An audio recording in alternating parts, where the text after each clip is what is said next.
Hello, everyone. Today I want to tell you an inspiring story. This story is about a girl who wanted to speak English, but she was afraid. Her name was Maya. She lived in a small village.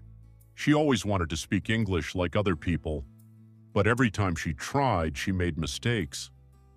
Because of that, she felt shy. One day, Maya met an old teacher. The teacher smiled and said, "Mistakes are your best friends. Every mistake teaches you something new." Those words changed Maya's life. The next day, Maya started reading one English story every day. She learned 5 new words daily. She listened to English videos and repeated every sentence aloud. At first, it was difficult. Sometimes she forgot words. Sometimes she spoke wrong sentences. But she never stopped. After 3 months, Maya became more confident.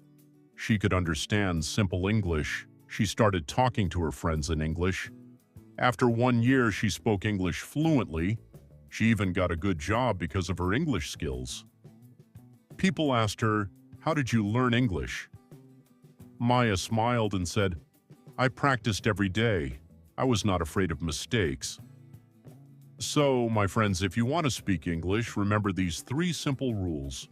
Read every day, listen every day, speak every day. Don't wait for the perfect day. Start today. Thank you for watching. See you in the next video. Have a wonderful day.